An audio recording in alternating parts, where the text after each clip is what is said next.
The gunshots echoed through Ely, Nevada as Daisy Adams rushed through the back door of her small wooden home, her trembling fingers clutching a bolt of white satin. It was 1883, and the frontier town was growing, but lawlessness still reigned when the sun dipped below the Sierra Nevada mountains. She locked the door behind her, pressing her back against the rough planks as she tried to steady her breathing, willing the chaos outside to fade into the distance. The fabric had cost nearly 3 months of her meager seamstress wages, imported all the way from San Francisco for this specific purpose. Not for herself, no. Daisy had long since given up such dreams. The dress was meant for Eliza Montgomery, the banker's daughter, who was set to marry in just 11 days' time. The wedding would be the social event of the season, and Daisy couldn't afford to fall behind, no matter what violence erupted in the dusty streets outside. She moved to her small workroom, a converted corner of the parlor where the afternoon light was best for detailed needlework. Spreading the satin across her lap, she began to work, each stitch precise despite her shaking hands. The pattern was elaborate, featuring a cascade of pearls and delicate lace trim, the kind of gown she'd once imagined wearing herself, before life had taken its unexpected turns. As darkness fell, the sounds of the town quieted. The gunfight had apparently reached its conclusion, leaving behind whatever new widows or orphans that seemed to multiply with each passing month in Ely. Daisy lit the oil lamp beside her, the warm glow casting long shadows across the unfinished gown. It was only then, in the stillness of night, that she allowed herself to remember. 2 years earlier, she'd been engaged to Thomas Whitley, a young man with ambitions to strike it rich in the silver mines that had put Ely on the map. They'd planned a simple wedding, nothing like the extravagance she was now creating for Eliza. Thomas had promised to return with enough money for them to build a proper life together. But the mountains were unforgiving, and the mine collapse had taken 37 lives, Thomas's among them.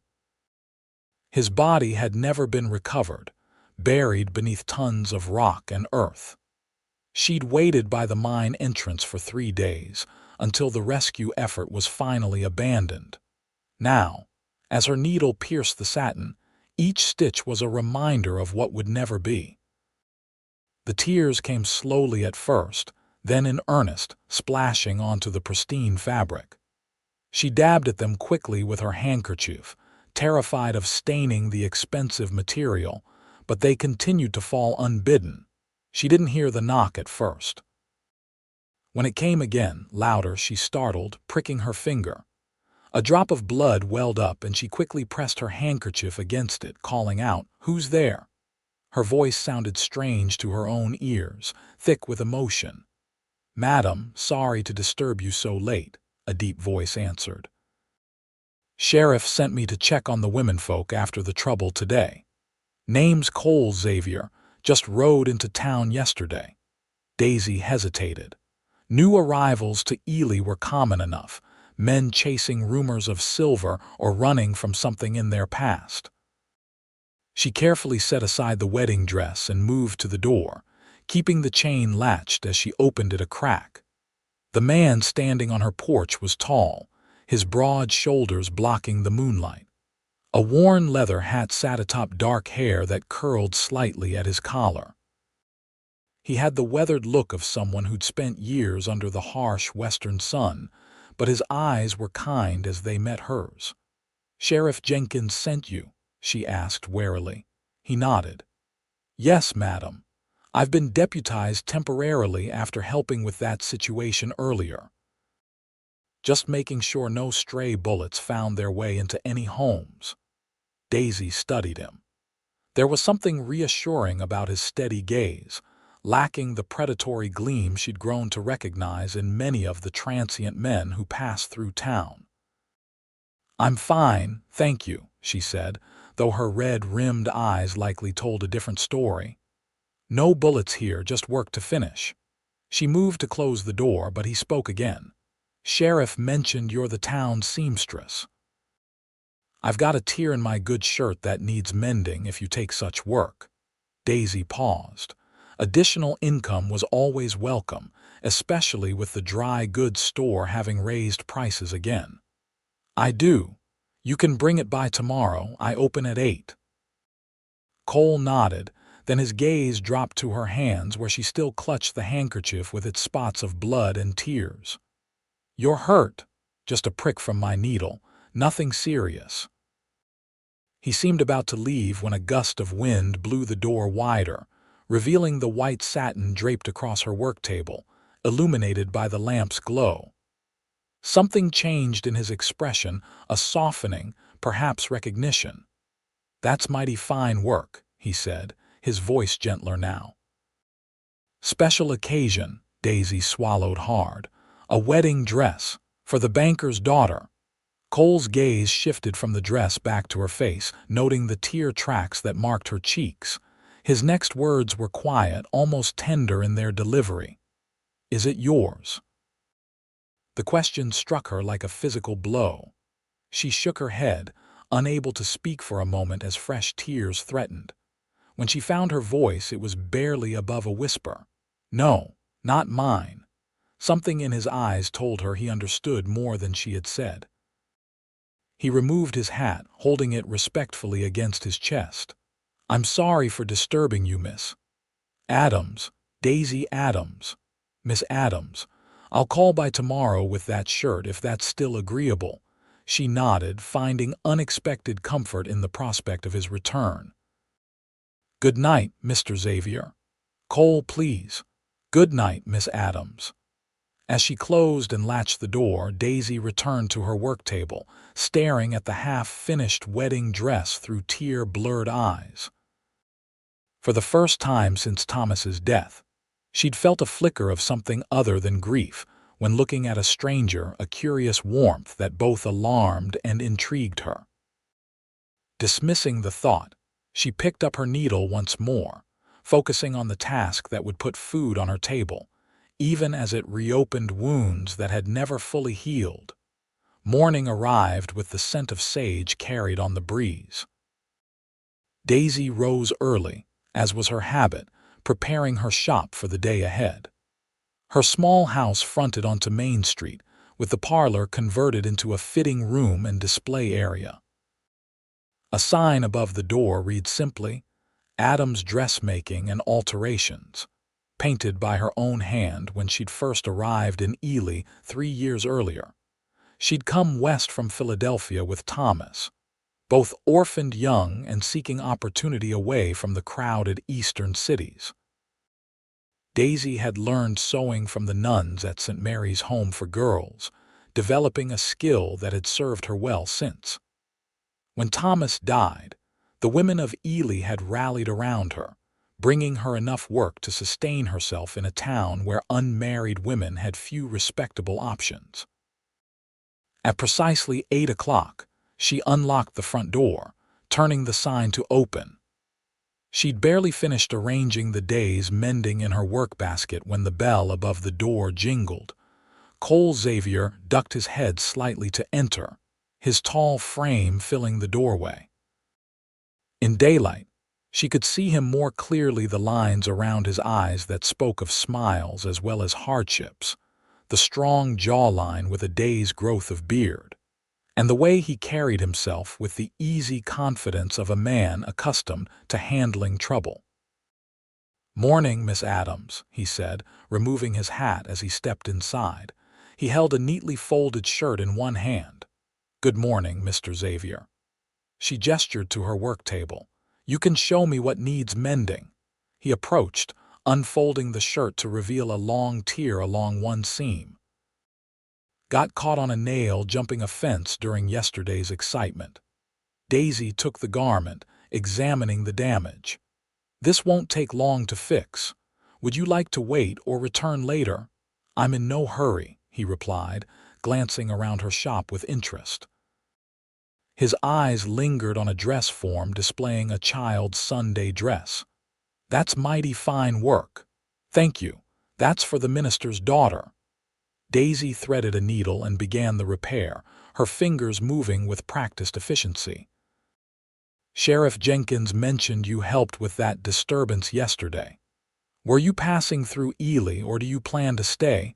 Cole leaned against the counter, his posture relaxed but respectful. Depends on what opportunities present themselves. I've been working cattle drives between Texas and Montana for some years, but I'm looking to put down roots somewhere. He paused. A man gets tired of always moving on. Something in his tone made her glance up, catching a flash of weariness in his expression before it was replaced by an easy smile. "What brings you to Ely specifically?" she asked, returning her attention to her stitches. "Heard about the silver boom, though I gather it's slowed some." He watched her work for a moment. "I'm not much for mining, but where there's growth, there's need for men who know horses and cattle." Daisy nodded. Despite the recent downturn in mining fortunes, Ely was still expanding as a supply center for the surrounding ranches. "The Carrington Ranch was looking for experienced hands last I heard. Mr. Carrington comes into town on Wednesdays for supplies." "I appreciate the information." Cole shifted, and she noticed him studying the wedding dress, now carefully draped over a special form in the corner. In daylight, the unfinished gown was even more striking, the quality of the fabric and Daisy's skilled handiwork evident. "The banker's daughter must be very happy with your work," he commented. Daisy's fingers stilled momentarily. "She's particular about what she wants." "This is actually the second design. The first wasn't grand enough for her tastes." She finished the last stitch and knotted the thread, snipping it with her small scissors. "There, good as new." Cole took the shirt, examining her repair. "Can't even tell it was torn. What do I owe you?" 25 cents is my usual charge for such work." He reached into his pocket and placed a silver $half on the counter, worth every penny and more. When she moved to make change, he shook his head. "Keep it, for the advice about Carrington Ranch." Their fingers brushed as he handed back the shirt, and Daisy felt a curious flutter in her chest. She withdrew her hand quickly, disconcerted by her reaction to this stranger. "Thank you for your business, Mr. Xavier." He put on his hat, tipping it slightly. "Cole, please." "And I should be thanking you, Miss Adams. I'll be sure to recommend your skills to anyone in need." As he turned to leave, the door opened again, and Eliza Montgomery swept in, accompanied by her mother. The banker's wife gave Cole an appraising look as he politely stepped aside to let them pass. "Miss Adams," Mrs. Montgomery greeted, her gaze following Cole as he exited. "I do hope we're not interrupting anything." "Not at all, Mrs. Montgomery. I've just finished with a customer." Daisy moved to uncover the wedding dress. "I've been working on the bodice design as Miss Eliza requested." Eliza approached the dress form, her expression critical. At 20, she was pretty in the way that wealth often ensured, well-fed, fashionably dressed, her blonde hair arranged in an elaborate style that Daisy herself could never have managed without help. "The neckline still seems too modest," Eliza commented, fingering the delicate lace. "I want everyone to see that Douglas is getting a wife with assets beyond my father's bank account." Mrs. Montgomery clicked her tongue disapprovingly. "Eliza, really?" Daisy suppressed a sigh. "I can lower it another inch, but anything more would be inappropriate for a church ceremony." Eliza frowned but nodded. "Fine. But I want more pearls on the bodice. It should sparkle when I walk down the aisle." For the next hour, Daisy endured the fitting session, pinning and marking adjustments while Eliza critiqued every detail. By the time they left, with promises to return in 3 days for another fitting, Daisy's patience was wearing thin. She closed the shop briefly at noon, stepping outside for a breath of fresh air. The day had warmed considerably, the Nevada sun beating down on the dusty street. Across the way, she spotted Cole emerging from the sheriff's office, deep in conversation with Sheriff Jenkins. As if sensing her gaze, he looked up, raising a hand in greeting. She returned the gesture before retreating inside, unsettled by the way her heart had quickened at the simple acknowledgement. The afternoon brought a steady stream of customers' misses. Hollister needing her son's trousers lengthened again, Mr. Peterson requiring new buttons on his Sunday coat, and Mrs. Green ordering a dress for her daughter's upcoming birthday. Each interaction was a welcome distraction from thoughts of Cole Xavier, and the memory of his kind eyes when he'd asked if the wedding dress was hers. As dusk approached, Daisy locked the shop door and moved to the back of the house, where her small kitchen awaited. She prepared a simple meal of bread and stew, eating alone at the wooden table that Thomas had built shortly after their arrival in Ely. Everything in this house held memories of him and the life they'd planned together. Later, as the evening stretched into night, she returned to the wedding dress. The alterations Eliza demanded would require several more hours of work. With the deadline approaching, Daisy knew she'd need to devote every spare moment to ensure its completion. Once again, as her needle moved through the luxurious fabric, tears began to fall. She thought of the dress she would have worn to marry Thomas, nothing so elaborate as this. Just a simple white cotton with lace trim she'd saved from her mother's wedding gown, the only keepsake she had of the parents lost to typhoid when she was just 6 years old. A knock at the back door startled her from her reverie. Setting aside the dress, she approached cautiously. "Who is it?" "Cole Xavier, Miss Adams. I apologize for the late hour, but I found something that might belong to you." Curious, Daisy opened the door. Cole stood on her small back porch, holding what appeared to be a leather-bound book. "This was turned in at the sheriff's office today," he explained. "Your name is written inside." Daisy took the book, recognizing it instantly her pattern book, with sketches of dress designs and notes on measurements for her regular customers. "I've been looking everywhere for this." "Where was it found?" "At the general store. Mrs. Turner brought it in, said someone had left it on the counter." Relief washed over her. "Thank you. These patterns represent weeks of work." Cole nodded, understanding in his eyes. "I figured it was important. Professional tools usually are." He made no move to leave, and Daisy found herself reluctant to close the door. Something about his presence was comforting in a way she hadn't experienced in a long time. "Would you like some coffee?" she offered, surprising herself. "I was just about to make some." A slow smile spread across his face. "That would be mighty kind, thank you."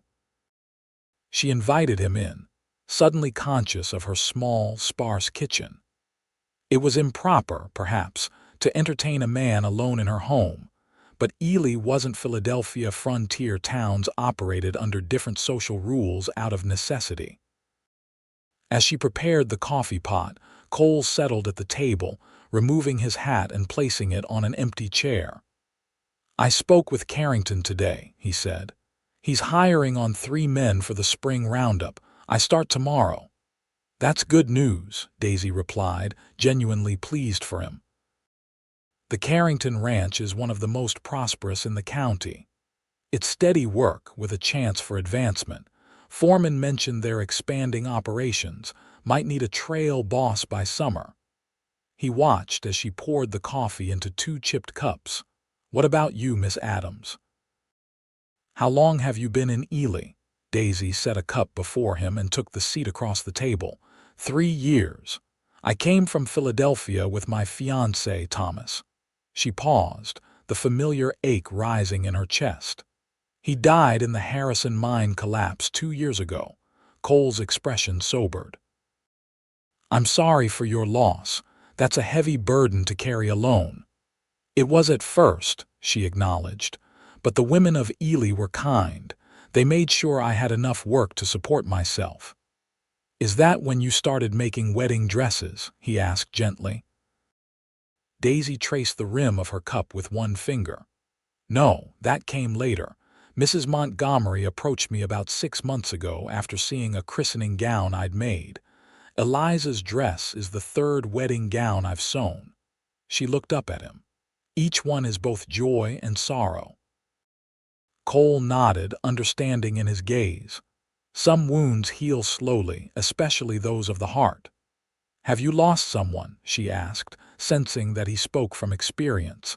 He took a sip of coffee before answering. "My wife, Sarah. Yellow fever took her 5 years ago in San Antonio." His voice was steady, but pain flashed across his features. "We'd been married just 2 years. Daisy's heart ached for him. I'm sorry." "Life continues, whether we're ready for it to or not," he said simply. They sat in companionable silence for a moment, two people connected by the shared experience of grief and survival. When Daisy finally spoke, her voice was soft. "Is that why you keep moving? Because staying in one place hurts too much?" Cole's gaze met hers, surprise flickering in his eyes at her perception. "Partly, I suppose, though lately I've been thinking it might be time to stop running." The air between them seemed to change, charged with something Daisy couldn't name but recognized instinctively. She stood abruptly, gathering their empty cups. "It's getting late. I should return to my work." Cole rose as well, reaching for his hat. "Of course. Thank you for the coffee and the company." At the door, he paused.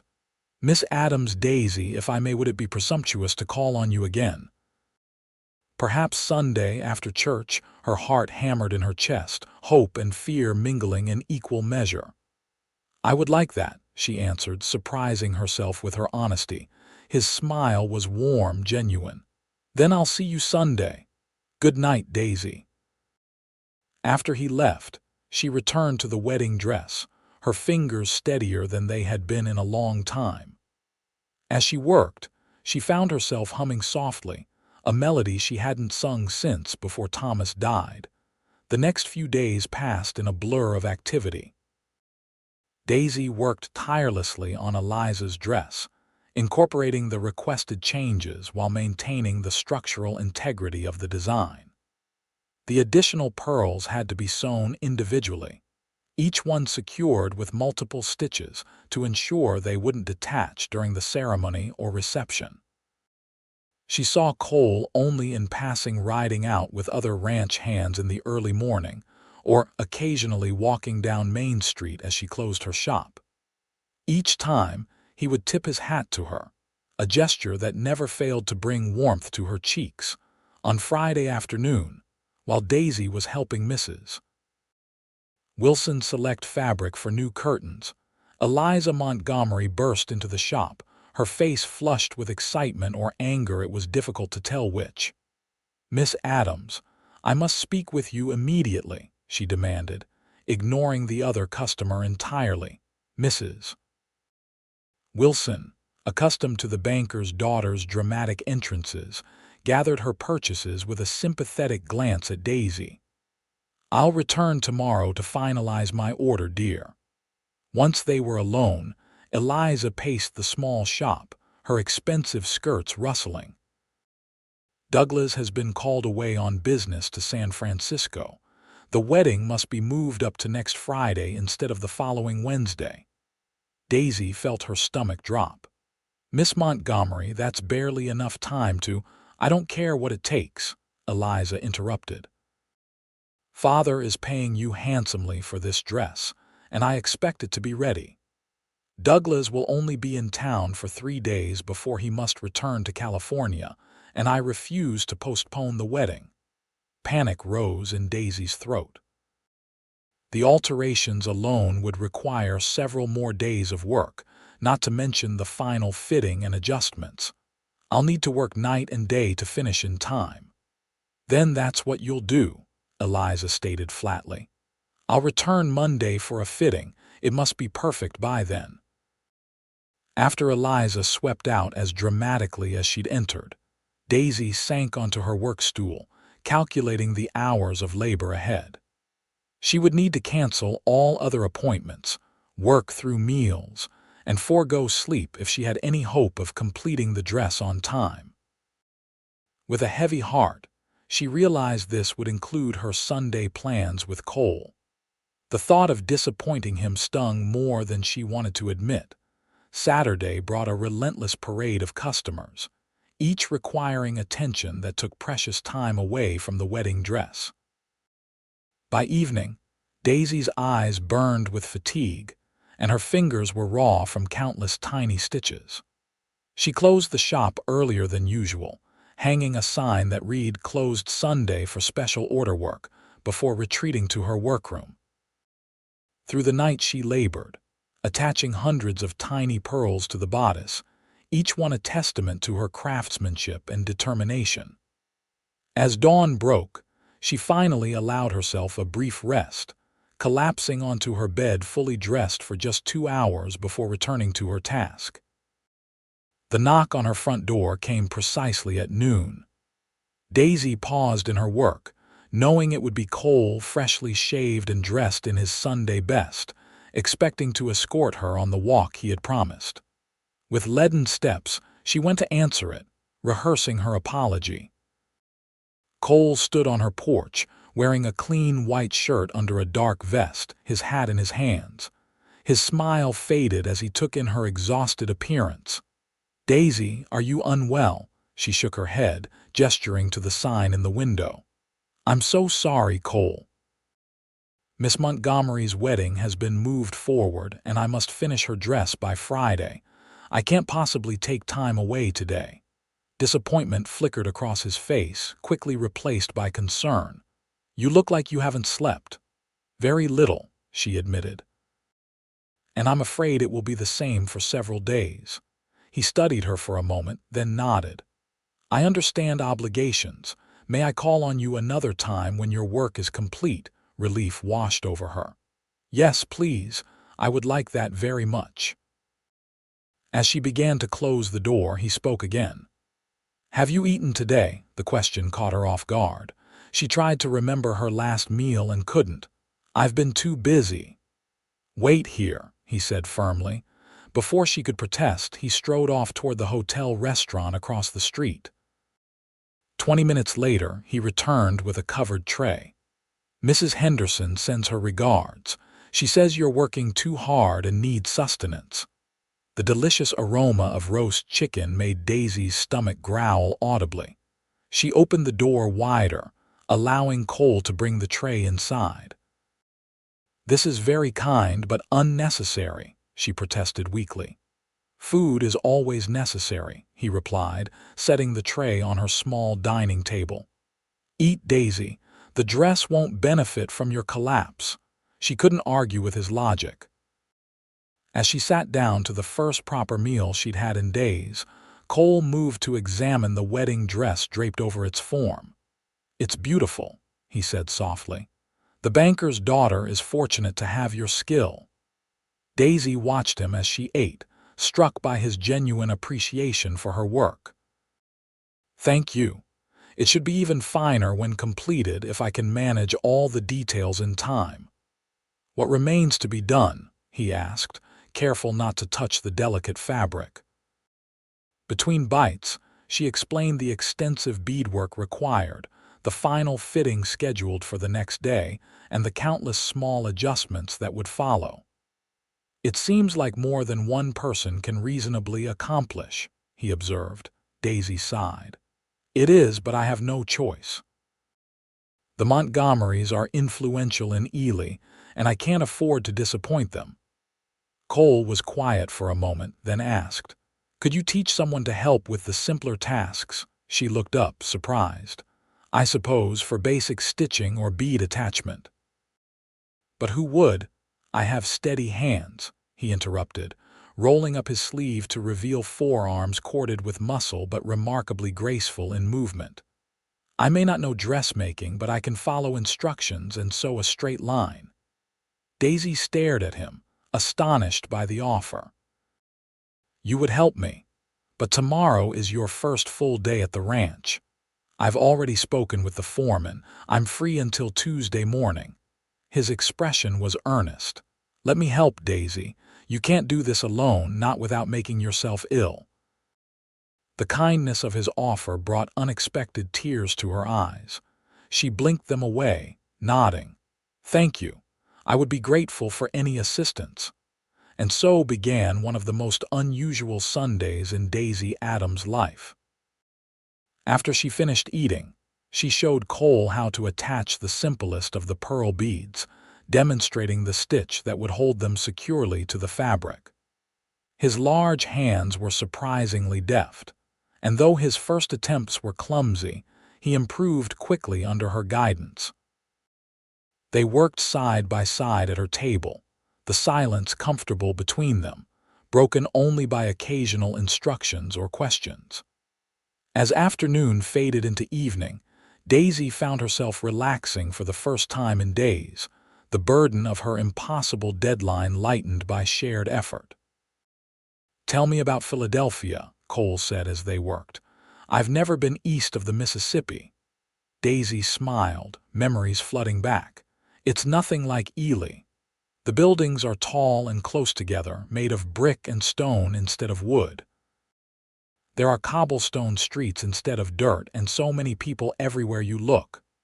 "Do you miss it?" She considered the question. "Sometimes. I miss the libraries and theaters, the sense of history in the old buildings. But I've grown to love the open sky here, the mountains in the distance, the way you can see storms coming from miles away." "What brought you west?" he asked, carefully securing another pearl. "Thomas," she answered honestly. "He had dreams of making his fortune in the silver mines. I had dreams of being his wife." She glanced at Cole. "What about you? You mentioned cattle drives from Texas to Montana." Cole nodded, his eyes on his work. "I was born in Texas near Austin. My father was a rancher on a small scale. When he died, there wasn't enough to sustain the place, so I sold it and took to the trail." He paused. "I've seen a lot of country that way, but never found a place that felt like home again." "Until now," Daisy ventured, remembering his words about putting down roots. He looked up, meeting her gaze. "Maybe. Ely has possibilities I didn't expect to find." Something in his expression made her heart quicken. She returned her attention to the dress, suddenly conscious of the impropriety of their situation alone together on a Sunday, working in close proximity as darkness fell outside. As if sensing her discomfort, Cole stood, stretching his back. "I should go. You need rest, and I've kept you from it long enough." Daisy rose as well, surveying their progress. Thanks to his help, the bodice beading was nearly complete, days ahead of where she would have been working alone. "I can't thank you enough," she said warmly. "Your assistance has been invaluable." He smiled, the corners of his eyes crinkling. "I'll return tomorrow after you've finished with Miss Montgomery's fitting, if that's acceptable." "More than acceptable," Daisy assured him. "I'll be forever in your debt." At the door, Cole paused, his expression serious. "No debt between friends, Daisy. Good night." After he left, Daisy touched the beadwork he had completed, marveling at how quickly he had mastered the technique. His willingness to help her, without expectation of reward, stirred feelings she had thought long buried after Thomas's death. She slept deeply that night, exhaustion finally claiming her, but her dreams were filled with images of strong hands and kind eyes. Monday's fitting with Eliza and her mother was, predictably, stressful. Despite the remarkable progress on the dress, Eliza found fault with nearly every aspect. The neckline was still not daring enough. The waistline needed to be tighter. The train wasn't dramatic enough for her entrance at the church. "Miss Montgomery," Daisy finally said, her patience wearing thin. "With the wedding moved forward, there are limits to what can be adjusted without compromising the structural integrity of the gown." Mrs. Montgomery intervened before her daughter could respond. "Eliza, dear, Miss Adams is working miracles to accommodate your new timeline. The dress is exquisite as it stands." Eliza pouted but eventually conceded, allowing Daisy to mark the final alterations. As they prepared to leave, Mrs. Montgomery lingered, pressing a small envelope into Daisy's hand. "A bonus for your extraordinary efforts," she explained quietly, "and my personal apology for my daughter's enthusiasm." The gesture touched Daisy deeply. "Thank you, Mrs. Montgomery. The dress will be ready in time, I promise." After they departed, Daisy opened the envelope to find $20, an extravagant sum that represented nearly a month's income from her regular work. She was still staring at the money in disbelief when Cole knocked at the back door. He entered carrying a basket. "Mrs. Henderson insisted I bring you lunch," he explained. "She says you're working too hard again." Daisy laughed, tucking the envelope into her pocket. "Mrs. Henderson has appointed herself guardian of every unmarried person in Ely. She's been trying to fatten me up for years." They shared the meal: cold chicken, fresh bread, and apple pie before returning to work on the dress. With the fitting complete, Daisy could focus on implementing the final alterations while Cole continued attaching the remaining pearls and sequins. "You're quite skilled at this," she observed as she watched him work. "Most men would consider it women's work beneath their dignity." Cole shrugged. "Useful skills have no gender. My mother taught me to sew buttons and mend tears when I was young. Said a man on his own needs to be self-sufficient." "She was wise," Daisy replied, admiring his practicality. They fell into an easy rhythm, working together through the afternoon and into the evening. Cole told stories of his travels: cattle towns in Kansas, mining camps in Colorado, the vast open ranges of Wyoming Territory. Daisy shared tales of Philadelphia society and the surprising scandals that occurred behind the veneer of respectability. As midnight approached, the dress was nearly complete. Only the final hemming remained, a task Daisy would need to complete alone due to its complexity. "I should let you finish," Cole said, standing to stretch his cramped muscles. "Will you have enough time tomorrow?" Daisy nodded, surveying their work with satisfaction. "Thanks to your help, yes. I can't express how grateful I am, Cole." He smiled, reaching out to tuck a stray strand of hair behind her ear. The gentle touch sent a shiver through her that had nothing to do with the cool night air. "Your company has been reward enough," he said softly. "Though I admit I'll miss our time together when the dress is finished." Daisy found herself leaning slightly toward him, drawn by something powerful and unexpected. "Perhaps we could find other reasons to spend time together." The moment stretched between them, full of possibility. Then Cole stepped back, his expression regretful. "I'd like that very much. But for now you need rest, and I have an early start at the ranch tomorrow." At the door, he turned back to her. "When the wedding is over, Daisy, I'd like to take you on a proper outing, perhaps a picnic by the creek on Sunday." Her heart lightened at the prospect. "I'd enjoy that." After he left, Daisy returned to the dress, running her fingers over the beadwork they had completed together. For the first time since Thomas's death, she found herself looking forward to something beyond the next day's work, a future that might hold more than memories and regrets. Tuesday and Wednesday passed in a flurry of final preparations. Daisy completed the hemming, added the last delicate touches to the train, and pressed the entire gown to perfection. On Thursday morning, Mrs. Montgomery and Eliza arrived for the final fitting. Even Eliza was momentarily speechless as Daisy helped her into the completed dress. The transformation was remarkable. The gown highlighted Eliza's figure perfectly, the beadwork catching the light with every movement, the train flowing gracefully behind her. "It's magnificent, Mrs. Montgomery breathed, tears forming in her eyes. Even finer than we hoped. Eliza twirled before the mirror, her critical expression softening into genuine delight.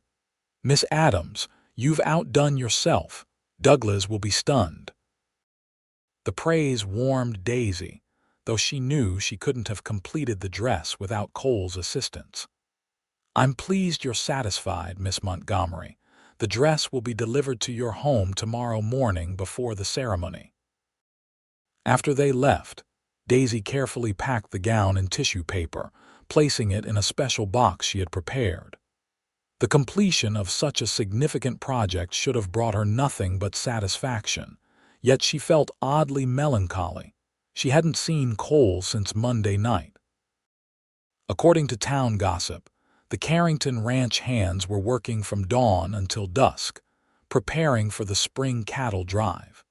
She wondered if he still intended to take her on the picnic he had proposed, or if the connection they had shared had been merely a product of their unusual circumstances. Friday dawned clear and warm, a perfect day for a wedding.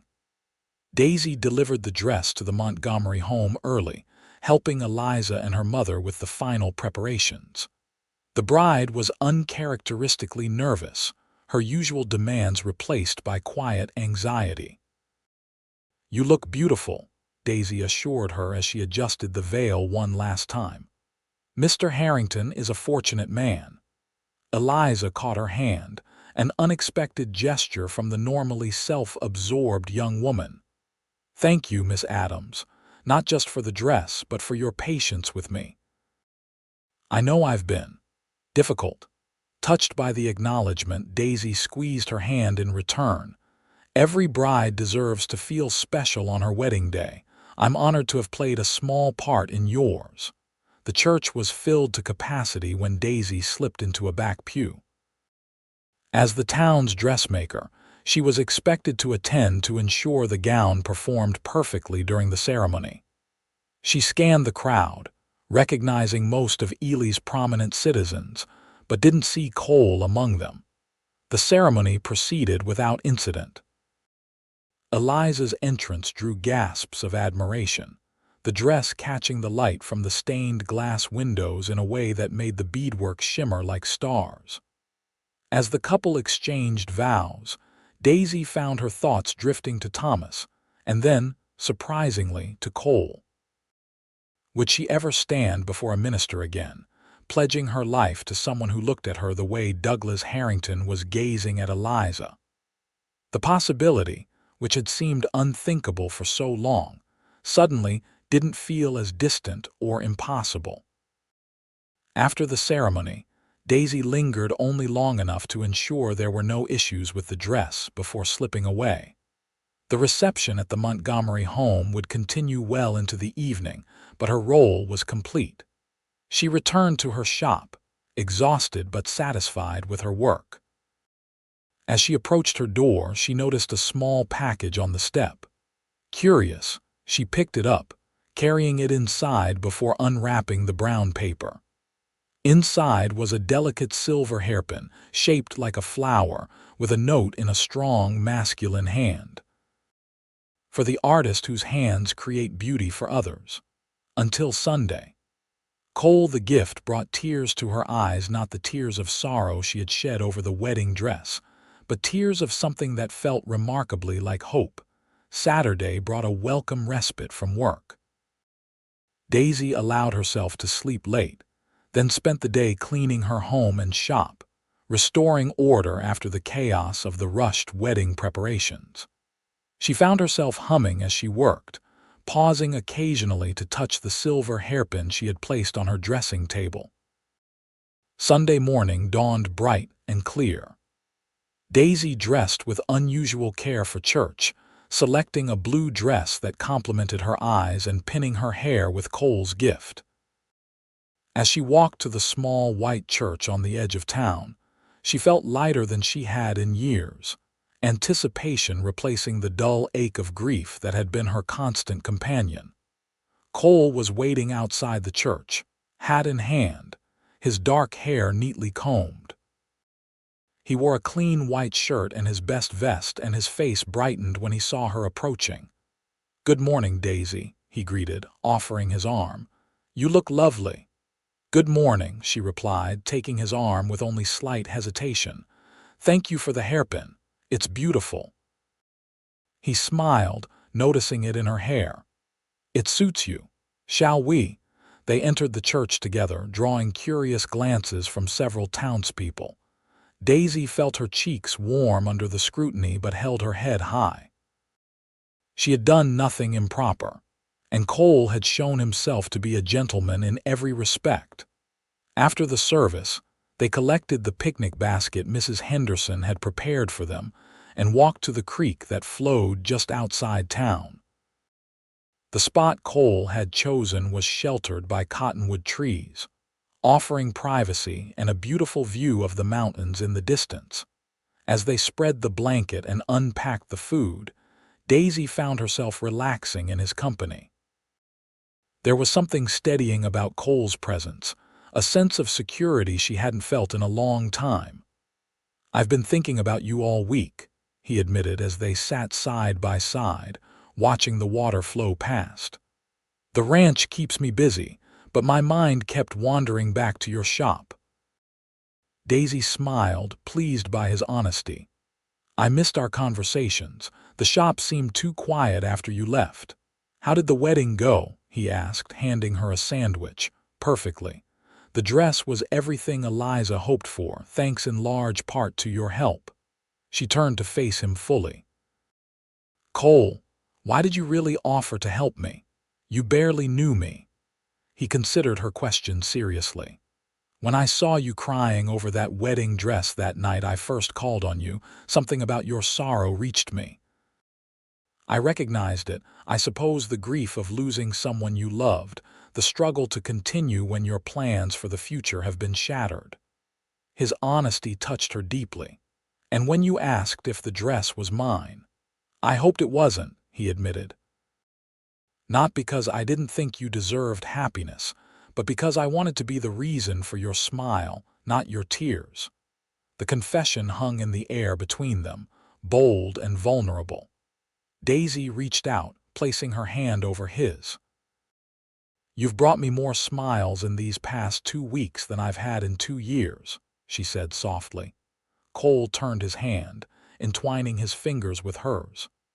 "Daisy, I know it's soon, perhaps too soon, but I feel something for you that I never expected to feel again after Sarah died." Her heart hammered in her chest. "I feel it too, and it frightens me because I'm not sure I could survive losing someone again." "Life offers no guarantees," he said gently, "but some risks are worth taking." As the afternoon sun filtered through the leaves above them, Cole leaned forward slowly, giving her time to withdraw if she wished. Instead, Daisy met him halfway, her lips finding his in a kiss that felt both familiar and thrillingly new. When they parted, Cole's expression was tender. "I'm not asking for promises today, just a chance to see where this might lead us." Daisy nodded, a sense of peace settling over her. "I'd like that very much." The weeks that followed were filled with small, precious moments: Sunday picnics by the creek, quiet evenings on Daisy's porch, walks through town that often ended with lingering goodbyes at her door. Cole proved himself to be as steady and reliable as he had first appeared, earning the respect of Ely's citizens and the approval of Sheriff Jenkins, who had become something of a protective figure to Daisy after Thomas's death. June brought the start of the Carrington Ranch cattle drive, taking Cole away for nearly 3 weeks. The separation was difficult for Daisy, who had grown accustomed to his daily visits, but it also gave her time to reflect on her feelings and the future she was beginning to envision. When Cole returned, sun-browned and weary from the trail, his first stop was Daisy's shop. She was fitting Mrs. Peterson for a new Sunday dress when the bell above the door jingled, announcing his arrival. "I'll come back tomorrow, dear Mrs. Peterson said with a knowing smile, gathering her things. Some matters can't wait. As soon as they were alone, Cole crossed the room in 3 strides, gathering Daisy in his arms. "I missed you," he murmured against her hair. "Every night under the stars I thought of you." Daisy held him tightly, breathing in the scent of sun and dust and horses that clung to him. "I missed you too. The town seemed empty without you." He pulled back slightly, his expression serious. "I've been thinking, Daisy, about the future, about us." Her heart quickened. "And what have you decided?" "That I don't want to spend another day wondering if this is real, if what we feel for each other is strong enough to build a life upon." He reached into his pocket, withdrawing a small object. "I'm not Thomas and you're not Sarah. We both carry those losses with us. But I believe we were given a second chance at happiness, if we're brave enough to take it." He opened his hand to reveal a simple gold band. "Daisy Adams, would you do me the honor of becoming my wife?" Tears filled her eyes, but unlike those she had shed over Eliza's wedding dress, these were tears of joy. "Yes, Cole. Yes, I will." Their wedding took place on a perfect autumn day, with the aspen trees turning gold in the mountains surrounding Ely. Daisy wore a gown of her own design, not the elaborate creation she had made for Eliza, but a simple dress of ivory silk with delicate embroidery at the bodice and hem. In her hair, she wore the silver flower pin Cole had given her, now a cherished symbol of their beginning. The ceremony was small but well attended, with nearly everyone in Ely turning out to witness the union of the seamstress and the cowboy who had found each other in the most unexpected of circumstances. Sheriff Jenkins gave the bride away, and Mrs. Henderson cried more tears than anyone, declaring it the most romantic thing she'd witnessed in her 60 years. As they exchanged vows, Daisy thought of the night Cole had found her crying over another woman's wedding dress, and the simple question that had opened her heart to the possibility of loving again. Life had taken unexpected turns for both of them, bringing sorrow and loss, but also leading them to each other. When the minister pronounced them husband and wife, Cole kissed her with a tenderness that promised a lifetime of care and devotion. As they turned to face their friends and neighbors as Mr. and Mrs. Xavier, Daisy knew with certainty that this was not an ending but a beginning, a new chapter in a story that had seemed finished but was, in fact, just getting started. The newlyweds made their home in a small but comfortable house on the edge of town, close enough for Daisy to continue her dressmaking business while Cole worked at the Carrington Ranch. Their life together was not without challenges: the harsh Nevada winters, the uncertainties of the ranching business, the occasional tensions that arise between two independent people learning to share a life. But through it all, they faced each day together, finding strength in their shared experiences and joy in the simple pleasures of their life in Ely. When difficult times came, they would often remind each other of how they met, she crying over a wedding dress not her own, he asking a question that had opened the door to healing and hope. A year after their wedding, Daisy gave birth to a son they named Samuel Thomas Xavier, honoring both their pasts while celebrating their future. As she nursed their child in the rocking chair Cole had crafted for her, she often thought about the twists of fate that had brought them together. "What are you smiling about?" Cole asked one evening, finding her gazing at their sleeping son. "I was thinking about Eliza Montgomery's wedding dress," Daisy replied, "and how something that brought me such sorrow led to my greatest happiness." Cole knelt beside her chair, taking her free hand in his. "Sometimes the most beautiful things emerge from our deepest pain. And sometimes," Daisy added, leaning forward to kiss him gently, "a simple question can change everything." As twilight settled over Ely, casting long shadows across the land they had both come to love, Daisy Adams Xavier knew that she had found her true home not in a place, but in the heart of a man who had taught her that love, once lost, could be found again in the most unexpected of ways.